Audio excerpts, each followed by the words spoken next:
Hello everyone, welcome back. This is Azam sir. My dear student friends, इस video में हम 10th English grammar of question bank, यानी इस video में हम लोग जो आपको क्वेश्चन बैंक में जितने भी ग्रामर के क्वेश्चंस दिए गए हैं उसे हम इस वीडियो में समझ कर लेंगे, सॉल्व कर लेंगे। बिकॉज आपको पता है कि आपको as per your paper pattern आपको 3 पैसेजेस पूछे जाते हैं और हर एक पैसेजेस में आपको 2 मार्क्स का ग्रामर होता है, यानी आपको 6 मार्क्स के ग्रामर के क्वेश्चंस पूछे जाएंगे। हर एक पैसेज में A for activity known as what, do as directed, grammar. Okay, यानी आपको क्वेश्चंस कहाँ आता है ये भी समझ कर लेना है कि आपको ए फॉर एक्टिविटी जो भी पैसेजेस की दी जाती है उसे ग्रामर कहते हैं और ये क्वेश्चंस आप लोगों को वहां पर आएंगे।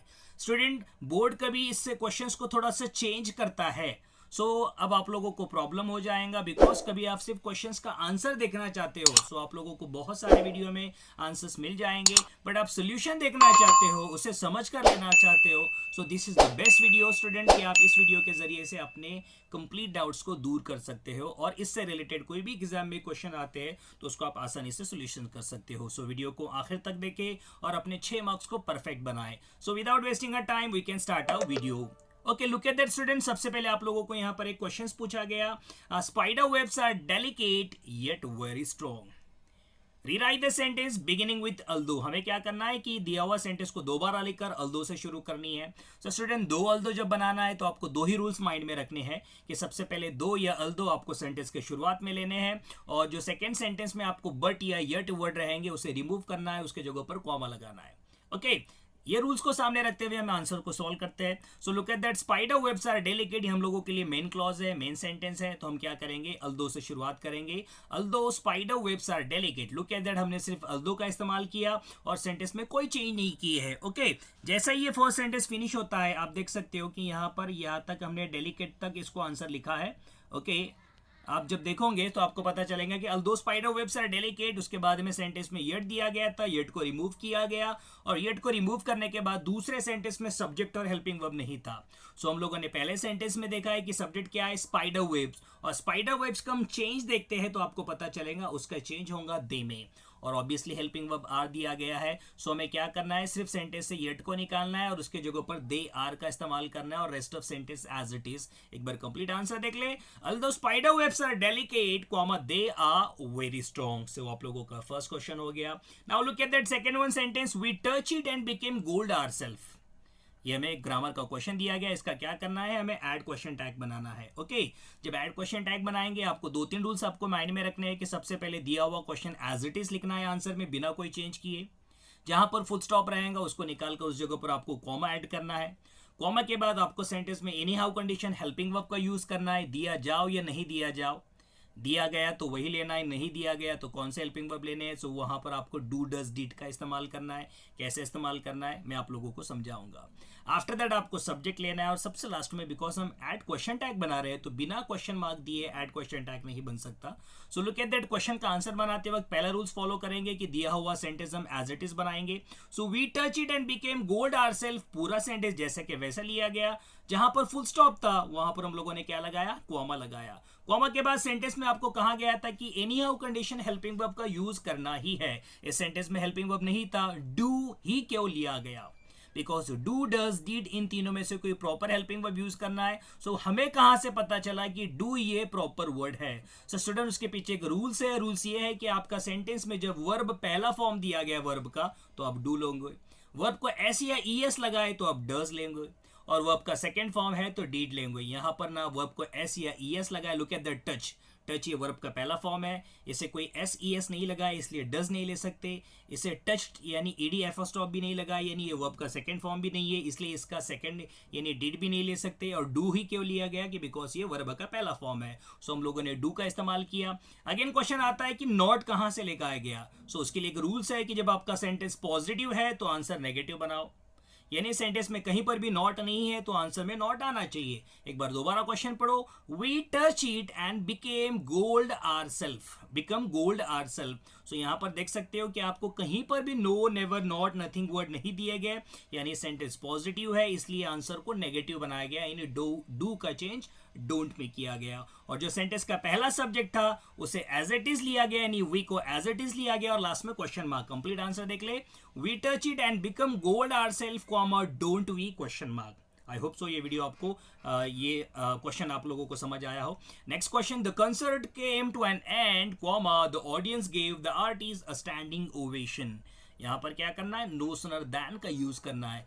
सो स्टूडेंट, नो सूनर दैन जब बनाना है तो पहले रूल्स ये समझ कर ले कि आपको स्टार्टिंग में सेंटेंस के शुरुआत में नो सूनर का इस्तेमाल करना है और दूसरे सेंटेंस की शुरुआत दैन से करनी है और उसके बाद कुछ प्रॉपर चेंजेस करने. प्रॉपर चेंजेस यानी नो सूनर के बाद any how condition helping verb का यूज करना ही होता है, ऐसे कोई चेंजेस करने. सो लुक एट दैट, हमने सेंटेंस की शुरुआत नो सूनर से की. आफ्टर दैट सेंटेंस में हेल्पिंग वर्ब नहीं था, डीड का इस्तेमाल किया गया, बिकॉज आपको पता है कि जब सेंटेंस में हेल्पिंग वर्ब नहीं होता है तो डू, डज, डीड इनमें से कोई प्रॉपर हेल्पिंग वर्ब लेना होता है, तो हम लोगों ने यहाँ पर डीड का इस्तेमाल किया. रीजन उसका, बिकॉज सेंटेंस में हेल्पिंग वर्ब वर्ब केम आया हुआ है, CAME केम, ये वर्ब का सेकेंड फॉर्म है, इसलिए हम लोगों ने डीड का इस्तेमाल किया.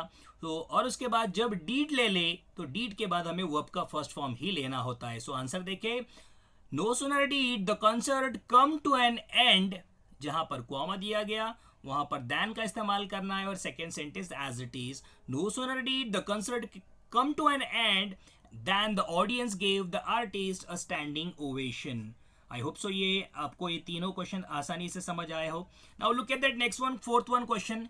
In the wings, a small crowd had gathered to talk about the evening concert. Pick out the determiner from the given sentence. Determiner means what, student? Simply जो the word या the word आपको इस sentence में दिए गए उसे आपको क्या करना है, underline कर लेना है, pick out कर लेना है, उसे निकाल देना है. Okay, आपको आंसर लिखना है determiners dash.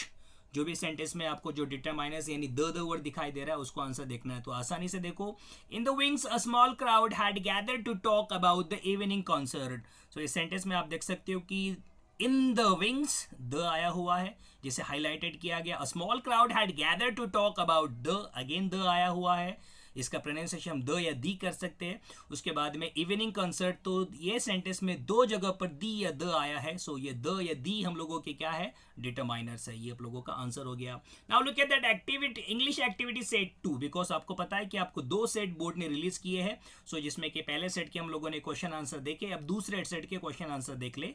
Pixar is the world's most successful animation studio. हमें क्या करना है, rewrite the sentence in positive degree. हमें डिग्री बनाना है. आपको पता है डिग्री के 3 टाइप्स होते हैं, CD, PD, SD, यानी सुपरलेटिव, कंपैरेटिव, पॉजिटिव या पॉजिटिव, कंपैरेटिव, सुपरलेटिव. आप कोई भी सीक्वेंस बना सकते हो, नो प्रॉब्लम, बट हमें पॉजिटिव डिग्री बनानी है. सो इस क्वेश्चन में हम लोगों को यहाँ पर जो क्वेश्चन दिया गया है, is the world's most successful, यानी ये जो स्ट्रक्चर है ये सुपरलेटिव डिग्री का स्ट्रक्चर है, जहां पर द एडजेक्टिव का थर्ड फॉर्म आ जाए तो ऐसे सेंटेंस को हम सुपरलेटिव डिग्री कहते हैं. बट हमें बनाना है नो अदर से शुरुआत करनी है. अब बात आती है नो अदर क्यों लिया गया.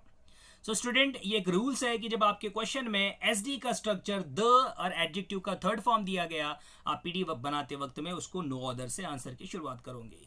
नो अदर लेना है, उसके बाद ऑब्जेक्ट लेना है, हेल्पिंग वर्ब लेना है, एज लेना है, अगेन एज के बीच में एडजेक्टिव का फर्स्ट फॉर्म, अगेन एज लेना है और बचा हुआ सेंटेंस लेना है. So look at that answer कैसे बनाया, नो अदर एनिमेशन स्टूडियो. अब बात आती है कि जब हम PD से शुरुआत करते हैं यानी पॉजिटिव डिग्री लेते हैं, तो आफ्टर पॉजिटिव डिग्री हमें यानी नो अदर लेने के बाद में सेंटेंस में ऑब्जेक्ट से शुरुआत करनी होती है. ऑब्जेक्ट यूजुअली कहाँ होता है, at the end of the sentence. Sentence के लास्ट में ऑब्जेक्ट फाइंड आउट होता है, मिलता है. So no other animation studio ये लिया गया. इन द वर्ल्ड, ये सेंटेंस को बीच में यूज किया. बाद में is as successful as Pixar, as को ज्वाइन कर लो तो ऑटोमेटिकली वो पॉजिटिव डिग्री हो जाती है.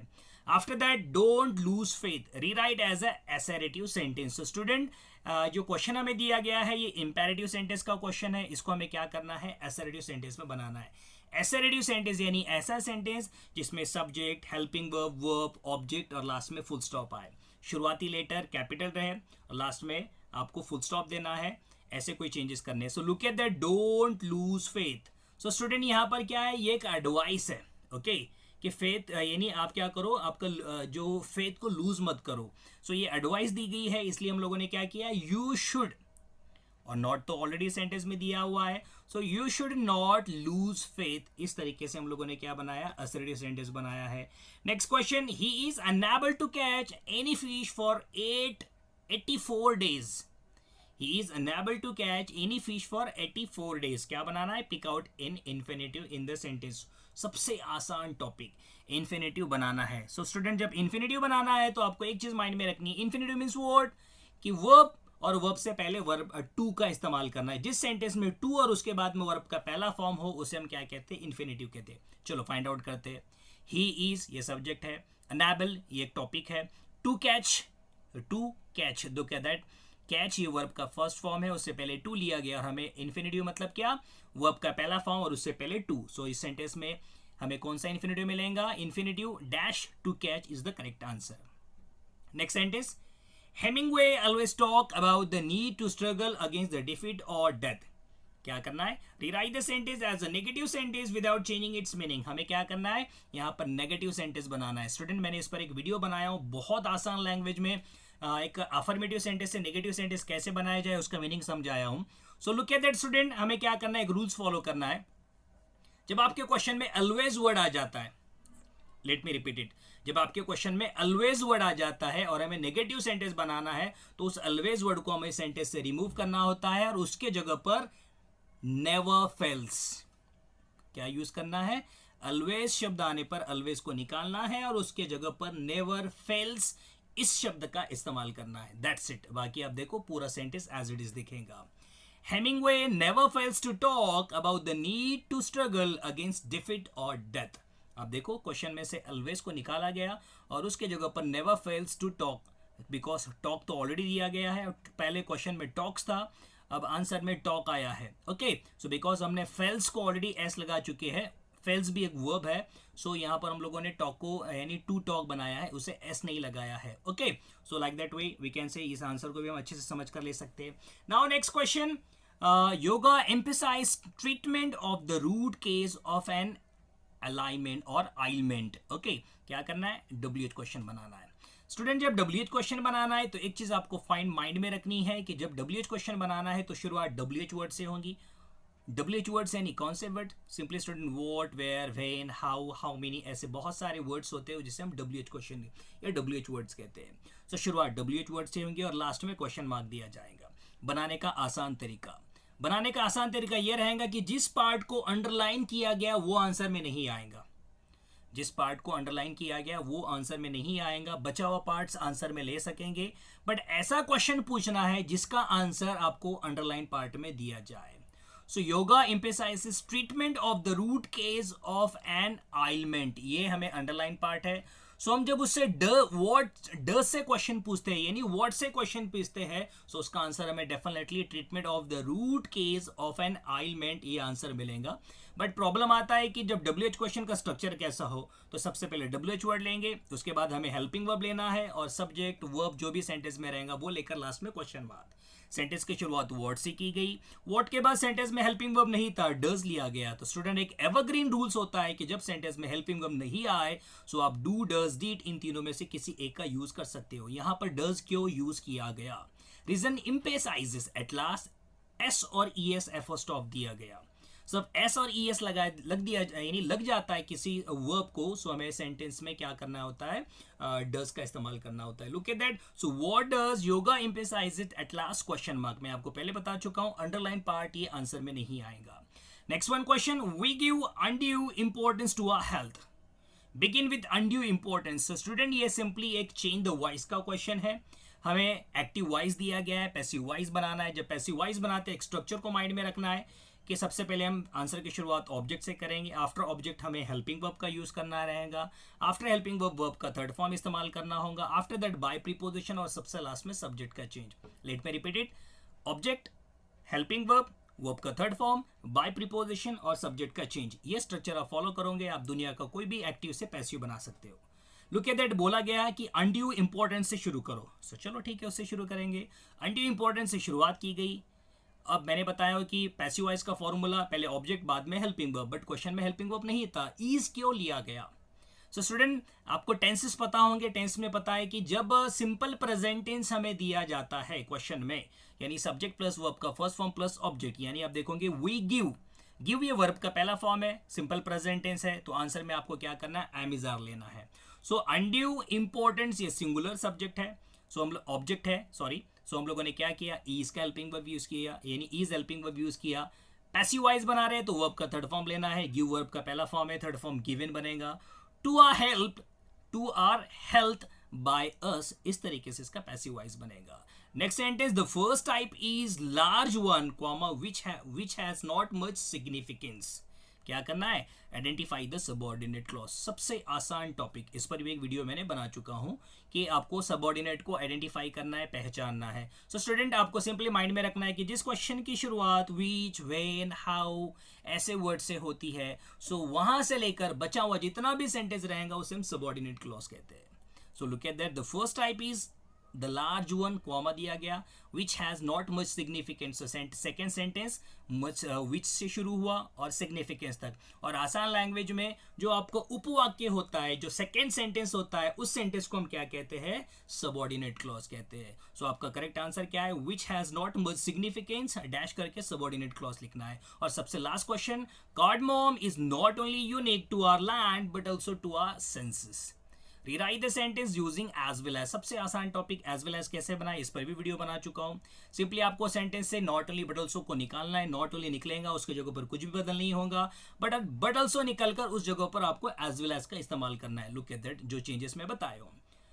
Cardamom is not only unique to our land but also to our senses. So not only remove किया गया, बट ऑल्सो को भी रिमूव किया गया, बट ऑल्सो की जगह पर एज वेल एज लगाया है.